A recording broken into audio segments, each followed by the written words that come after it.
Sir Gafoor గారు, సరే అది రఫీ గారు అది మెన్షన్ అది లేవనెత్తారు కాబట్టి నేను ఆ పాయింట్ రైజ్ చేశాను.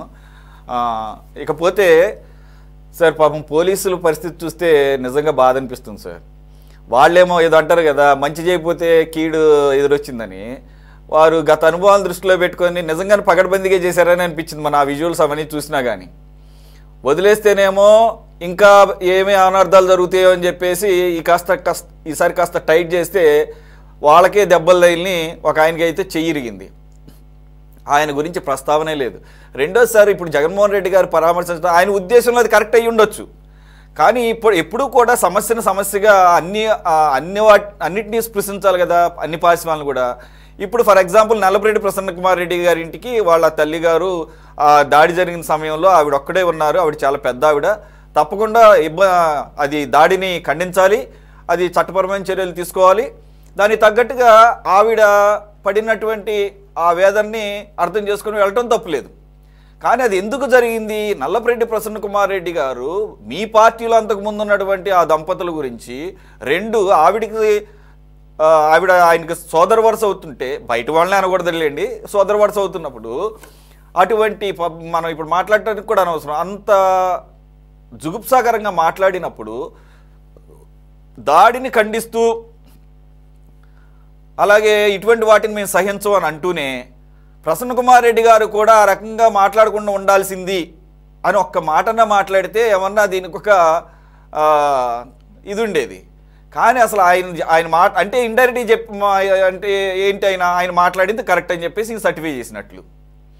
అంటే మరి ఆవేశంతో వాళ్ళు దాడులు చేస్తే మరి తప్పుపట్టిన ఈయన ఒక మాట అంటే మరి బీపీలు రావా? ప్రత్యర్థి పార్టీల యొక్క కార్యాలయాలు మీద దాడి చేస్తే తప్పే ఉందన్న రీతిలో ముఖ్యమంత్రి స్థాయిలోనే మాట్లాడిన వ్యక్తి అవన్నీ అలా మర్చిపోతారో అర్థం కానీ. ఇదంతా పక్కన పెడితే ఇంకొక అడుగు ముందుకేసి మేమే కనుక అదే పని చేసి మంత్రుల మీద ఇళ్ల మీదకి దాడి కూడా కాదు, లేపేయడానికి వెళ్తే చంపేయడానికి వెళితే కరెక్టేనా అని చెప్పేసి మాట్లాడుతున్నారు. ఏం సార్ ఇది? సురేష్ గారు, మీకు మిగతా పెద్దలకు నమస్కారం అండి.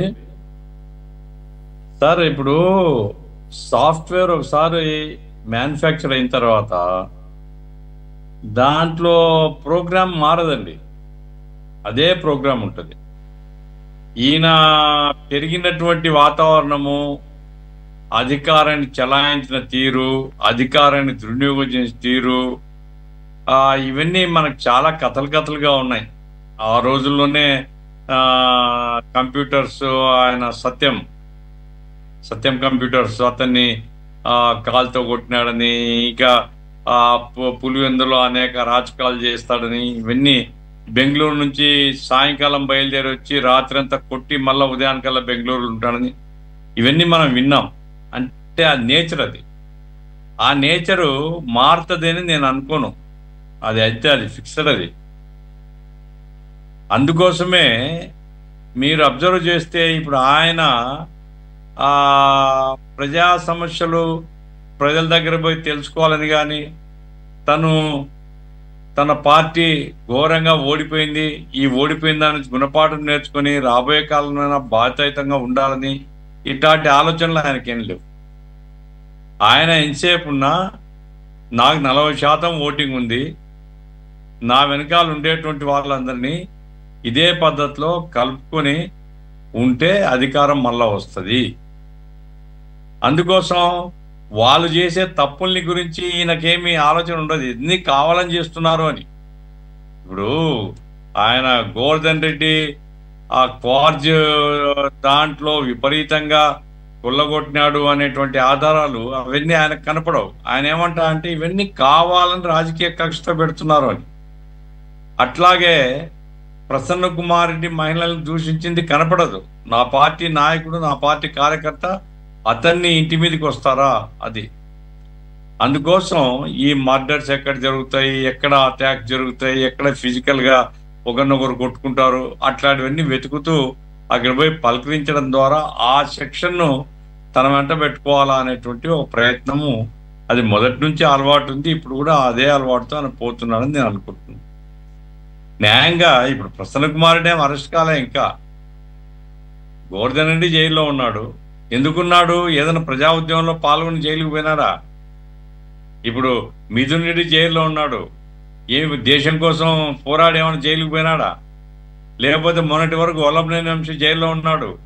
ఏం చేసి జైలుకు పోయినాడు? అంటే ఇటువంటి క్రిమినల్ యాక్ట్స్ను మన పార్టీ నాయకులు రికగ్నైజ్డ్గా ఉండేవాళ్ళు చేయకూడదు. మీరు ఇన్వాల్వ్ అయి ఉంటే మీరు మర్యాదగా బెయిల్ తెచ్చుకోండి, అంతే తప్ప నేను ఈ విషయాల్లో నేను తోడ్పడను అనేటువంటి క్లియర్ మెసేజ్ ఇవ్వాలి. ఆయన ఇవ్వడు. కాబట్టి ఇవన్నీ రాజకీయ వేధింపుల కింద లెక్కేస్తుంటాడు. రాజకీయ వేధింపులు జరుగుతున్న రాష్ట్రంలో ఎమర్జెన్సీ కంటే అన్యాయమైనటువంటి పరిస్థితి రోజు ఉపన్యాసాలు చెప్తుంటాడు. ఇది శరమామూలే. నేను పోలీస్ అధికారుల యొక్క స్టేట్మెంట్స్ సీరియస్గా తీసుకోనండి. ఎందుకంటే పోలీస్ అధికారులు ఎవరు అధికారులు ఉంటే వాళ్ళు చెప్పిన. ఇంతకుముందు చంద్రబాబు కూడా బాగా తిట్టినారు. మళ్ళీ చంద్రబాబు ముఖ్యమంత్రి అయిన తర్వాత వచ్చి మాకు తెలియక పొరపాటు అయింది, మమ్మ అందించండి అనేది చెప్పారు. కానీ వాళ్ళు సరే అధికారంలో ఉండే పార్టీ లేదా స్టేట్మెంట్స్ ప్రతిపక్షాలకు వ్యతిరేకంగా ఇస్తుంటారు. పోలీసు అధికారుల సంఘం స్పందన కంటే కూడా నా పాయింట్ ఏంటంటే సెల్ఫ్ రిస్ట్రైన్ కావడము, సెల్ఫ్ డిసిప్లిన్ ఉండడం అనేటువంటి రాజకీయ పార్టీలకు కనీస బాధ్యత. ఇప్పుడు ప్రజల్ని తిరుగుబాటు చేయమని చెప్తే మరి పోలీసులు ఏం చేస్తారు అనే ధోరణి అరాచకమైన ధోరణి. అటువంటి అరాచకంతోనే జనం నిన్ను ఆ చెంప ఈ చెంప వాయగొట్టినారు కదా. మళ్ళీ అదే అరాచక ధోరణిలో పోతే ఎట్లా? కాబట్టి మాట్లాడుకోవచ్చు, అయ్యా ఇదిగో ఇంతమంది పోతాము లేదా ఇంతమందికి పర్మిషన్ ఏంటి, ఈ మీటింగ్ ఫలానా చోట పెడతాము, ఈ రకంగా పోలీస్ డిపార్ట్మెంట్తో ఆయన స్వయం కాకపోయినా ఆయన పార్టీ నాయకులు పోయి మాట్లాడుకొని. ఇప్పుడు ఇంతకుముందు జగన్మోహన్ రెడ్డి ముఖ్యమంత్రిగా ఉన్నప్పుడు మాకు అనుభవాలు ఉన్నాయండి. అంగన్వాడీలు ధర్నా చేస్తామంటే ఏమండి ధర్నా మహాపాపమా? ధర్నా చేస్తామంటే వెతికి వెతికి వెతికి వెతికి ఇండ్లల్లో ఉండే వాళ్ళని కూడా లాక్కొని పోయి తీసుకొని పోయినటువంటి ఘటనలు చూస్తాం. టీచర్లు చలో అసెంబ్లీ పిలిపించి ఆ తర్వాత చెప్పారు మన తుమ్మలపల్లి కళాక్షేత్రం దగ్గర కలుస్తాం. తుమ్మలపల్లి కళాక్షేత్రానికి అసెంబ్లీకి ఎంత దూరం అండి సురేష్ గారు? పరిగెత్తి కూడా పోలేరు. మీకు సరేనయ్యా మీకు వదిలేస్తున్నాము 20 నిమిషాల్లో మీరు చేరుకోండి అన్నా పోలేరు. టీచర్లు ఎక్కడ ఉరుకుతారు? అయినా గుంటూరు ఏలూరు బస్సులన్నీ ఆపేసి బస్సుల్లో పెన్ను పెట్టుకొని తెల్లబట్టలు వేసుకున్న ప్రతి ఒక్కరిని కూడా ఐడెంటిటీ కార్డు చెక్ చేసి లాక్కొని పోయి సాయంకాలం వరకు కూర్చోబెట్టినారు. నేను ఎందుకు చెప్తున్నానంటే అవన్నీ తడుముతున్నానంటే అంటే నువ్వు చేసినప్పుడేమో ఇవన్నీ చాలా చక్కగా అనిపించినాయి, ఇప్పుడేమో బాధపడుతూ ఉన్నావు. నీవు విమర్శించు ఏ దానికి. ఇగో పోలీసులు అతి చేస్తున్నారు, పోలీసులు నా కదలికల మీద రిస్ట్రిక్ట్ పెడుతున్నారని చెప్పు. అట్లాగే పోలీసుతో మాట్లాడుకొని నీ ప్లాన్ చేసుకో. ప్రజాస్వామ్యంలో ఎవరికైనా జనం దగ్గర పోయే హక్కు ఉంది. జనం దగ్గర పోవడం లేదు కదా. తెనాలికి ఎందుకు పోయినాడు? వినుకొండకి ఎందుకు పోయినాడు? వినుకొండకి ఎందుకు పోయినాడు? మరి ఏమిటి అక్కడ ఏమి ప్రజా సమస్యలు ఏమైనా ఉన్నాయా? కాబట్టి జగన్మోహన్ రెడ్డి గారి ఆలోచనలో, జగన్మోహన్ రెడ్డి గారి ఫంక్షనింగ్ లో మార్పు రావాలా, వైసీపీ యొక్క ఫంక్షనింగ్ లో మార్పు రావాలా. అదేమి మనం ఆశించే పరిస్థితులు అయితే లేరు వాళ్ళు. ఎందుకంటే ఎక్కడ తగ్గేదిలే అంటారు చూడండి ఆ సినిమా డైలాగు, ఆ డైలాగ్తో ఉన్నారు. ఇప్పుడు అంబటి రాంబాబు స్టేట్మెంట్ కూడా నేను చూశాను, ఏ మాత్రం తగ్గేదే లేదంటున్నాడు. ఆ 11 కోట్ల రూపాయలు పట్టుబడినాయి, ఎవడో చెప్పినాడు వాళ్ళు తీసుకొని పోయినారు. అర్ధరాత్రి పోయి ఆ డబ్బులు తీసుకొని వస్తే ఇప్పుడేమంటున్నారు ఆ డబ్బులు వీళ్ళే తెచ్చిపెట్టినట్టుగా మాట్లాడుతున్నారు. అసలు 12 కోట్లు 12 పెట్టెలో 12 కోట్లు ఉండాలి కదా, ₹1 కోటి ఏమైపోయినని పేరు నాని అడుగుతున్నాడు. అంటే ఆ ₹1 కోటి ఏమైనా బియ్యం కుంభకోణాన్ని తీసుకుని పోయి కట్టినావా అని అడగదలుచుకున్నాను నేను. ఏం ధోరణి ఇది? అరాచకమైన ధోరణి. జరిగిన తప్పుల్ని ఆత్మహత్య చేసుకోండి. తప్పు జరిగి ఉంటే ఆ తప్పు జరగడానికి ఎక్కడ పొరపాటు ఉంది మీ పార్టీ ఫంక్షనింగ్ లో, భవిష్యత్తులో ఇటువంటి పొరపాటు జరగకుండా ప్రజల పట్ల బాధ్యతగా ఉంటాము, ప్రజాస్వామ్యయుతంగా ఈ రాష్ట్రంలో మేము పనిచేస్తాము, అరాచకాన్ని మేము ప్రోత్సహించము. అరాచక శక్తులు మా పార్టీలో ఉంటే ఆ తురుక కిషోర్ అనుకుంటా అతను ఆ కర్రతో అద్దాలు పోగొట్టి చంపడానికి పోయినాడు. ఇట్లాంటి జనాలందరినీ వెంటబెట్టి అతను చైర్మన్, మున్సిపల్ చైర్మన్, ఏం సాధిస్తామని జగన్మోహన్ రెడ్డి ఆలోచించుకోవాలా. కాబట్టి దొంగ పెట్టి ఆ అటాక్ వెళ్ళాడు కాబట్టి మున్సిపల్ చైర్మన్ పదవి ఇచ్చారు సార్. ఇది అదే అదే అదే నా పాయింట్ ఏమంటే, మీరు రాజకీయాల్లో స్థిరంగా ఉండదలుచుకున్నప్పుడు బాధ్యతంగా ఉండేటట్లుగా మీ కార్యకర్తలకు శిక్షణ ఇవ్వాలి. మీ మంత్రులు కూడా అడ్డగోలుగా దోచుకోవడానికి పర్మిట్ చేయకూడదు. మీ ఎమ్మెల్యేలు కూడా అరాచకాలు చేసినారు, అది తప్పది.